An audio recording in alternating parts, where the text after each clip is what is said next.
hey guys, today welcome back to the episode 4 of Lazy Drives. I know it has been time and मैं काफ़ी time से video नहीं बना पाया था, but today even though मेरे को कोई टॉपिक दिमाग में आ नहीं रहा था, but still I thought कि यार why not put down my views on something what I've learned for the past few days and just speak over that. So I don't know if ये video मैं डालूँगा नहीं डालूँगा. I am not sure how would it this video go, but हाँ, if I सी के अच्छी video बनी है and I feel it is worth sharing with everyone, I would do that.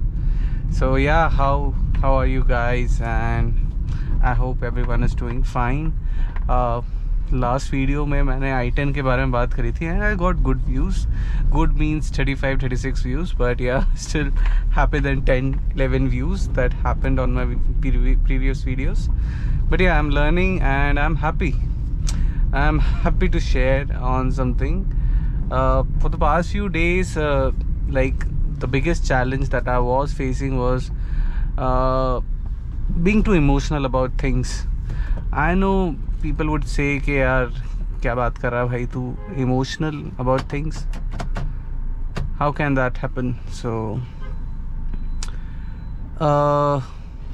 पता नहीं, for me inherently I am an emotional person, that is for sure. Like I would do something out of emotion for anyone, even if it is not right. So that is how I have been in my life. And ठीक है, मेरे को अच्छा लगता है किसी के लिए यूज़ में आना एंड उनके बारे में अच्छा सोचना, मतलब इमोशनली अटैच होना किसी से. But for the past few years जो भी चीज़ें मेरी ज़िंदगी में हो रही हैं, उससे मैंने एक चीज़ ज़रूर रियलाइज़ करी कि इमोशनल होना ठीक है, बट ओवरली इमोशनल होना, अटैच्ड होना लोगों से, चीज़ों से, सिचुएशन से, like it turns toxic. So वो चीज़ आई डोंट नो कौन इस चीज़ को एक्सपीरियंस किया होगा, बट हाँ, मतलब आप किसी के लिए इमोशनल अटैचमेंट रख रहे हो, but how toxic it is becoming for you.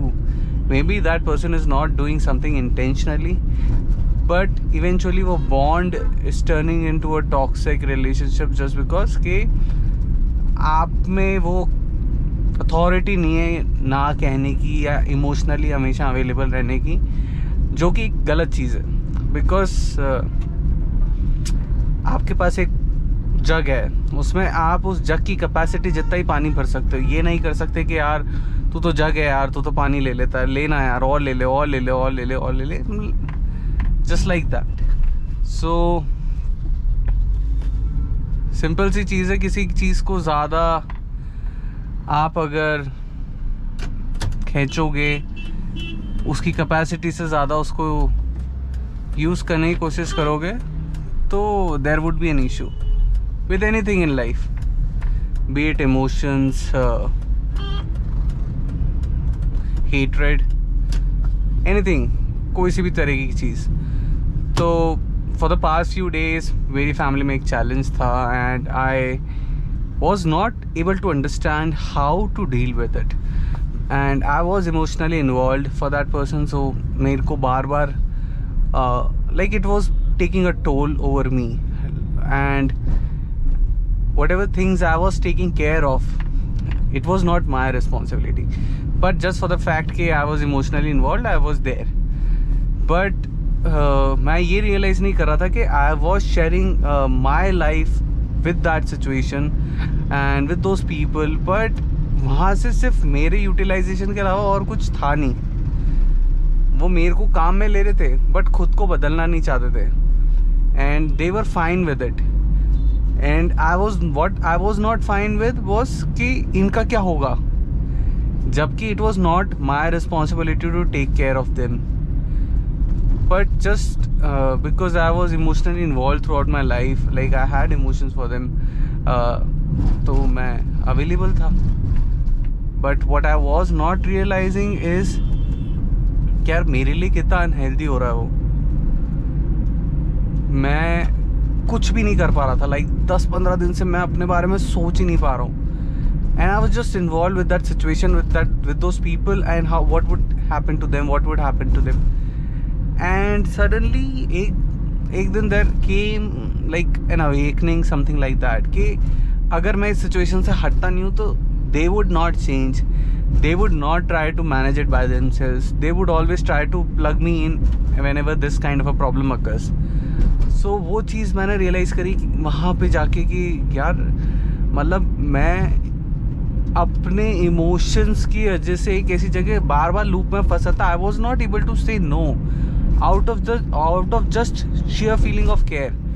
But हो क्या रहा था यार, केयर करनी चाहिए, बट आप तब तक केयर कर सकते हो ना जब तक आपकी भी केयर हो रही हो या फिर आप उससे अफेक्ट नहीं हो रहे हो उतने ज़्यादा.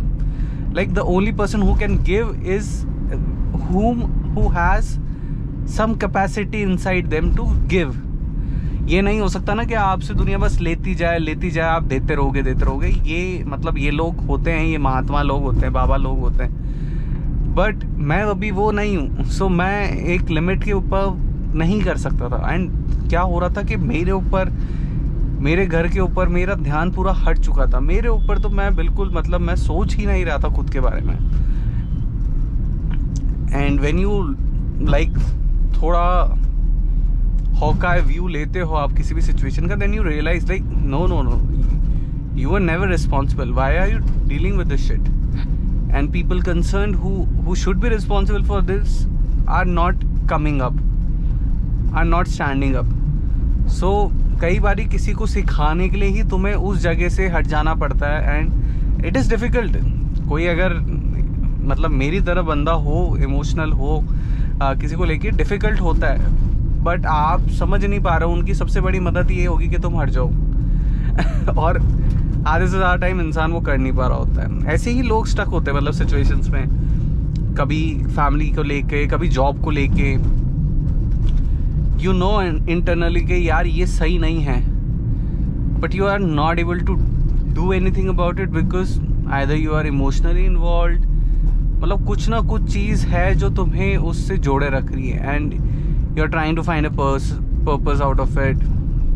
एंड लोग ऐसे ही रिलेशनशिप्स में रहते हैं, कई बारी गलत जॉब्स में फंस जाते हैं, गलत करियर्स में फंसते, जस्ट बिकॉज कि वो उस इमोशंस को हटाएं कैसे. लाइक मे बी आप किसी जॉब में हो, you are not happy with it, but you are जो उससे पैसा आ रहा है उसके इमोशन से आप जुड़े हुए हो कि यार ठीक है यार मेरा घर चल रहा है, मेरे बच्चे हैं, उनका क्या करूँगा. And you are not able to, but internally आप खुद को हार्म करो, but you are not able to take any step because that emotion is overpowering you.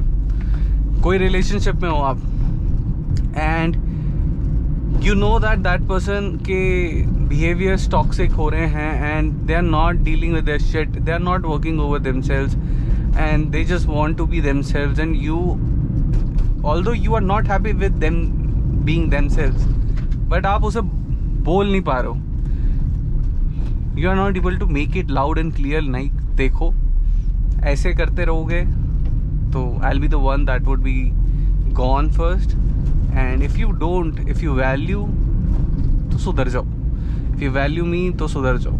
But ऐसा होता है कि कई दफ़ा people don't care, like they are just all about themselves and it happens.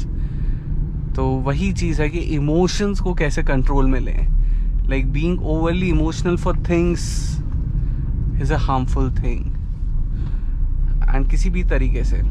So you become a caretaker for someone, you become everything, but is it being healthy? Like is it making you better, feel better, और making you feel bad? It's like हाँ, इससे deal कैसे करें? So that is what I think कि अगर आपने कुछ किया, मे बी आपने इमोशनली होके आपने किसी की हेल्प करी और आप कर रहे हो, if doing that particular action is making you feel more energised, तो कोई बात नहीं, करते रहो. आपको अच्छा लग रहा है, आप खुश हो रहे हो उनकी मदद करके, किसी की मदद करके, आप करते रहो, कोई दिक्कत नहीं है. Because it is in a way filling you up also emotionally. But if you are not able to process तुम दे तो रहे हो, but you are not able to process your own emotions and it is making you drained out and you are feeling lost, you are feeling sad out of helping others, तो मत करो. Because आप उस position में, you should realise that you are not able to, you are not in that position of giving at this particular moment and you need to take a step back. Because यार phone भी आप एक particular limit तक utilise कर सकते हो, उसके बाद आपको उसको चार्जिंग पे लगाना पड़ता है. सिंपल सी चीज़. सो लाइफ में जिसके साथ भी ऐसी कोई सिचुएशन है and they dealing with it and they are emotionally involve in a situation और a people and it is becoming bad for them, stuck हो रखे हैं and they are not able to find a solution, maybe just get away from that particular situation person for some time at least and Hawkeye look दो उस पूरी situation को, like third person perspective दो या sky view, मतलब बहुत ऊपर से सोचो उसको, देखो situation को ये कैसी लग रही है and then you'll realize कि यार ये pattern ठीक है गलत है, या मैं ही ज़्यादा सोच रहा हूँ या मैं ही ज़्यादा सोच रही हूँ, and then maybe you'll be able to find a solution about it. So this was episode 4 of Lazy Drives, and the only motto of this lazy drive was don't be over emotionally, like don't be over emotional about things, about situations, about people. Just balance, just be in balance. So that is my message, and yeah, this is Kota, Rajasthan, and I hope you guys have a great night.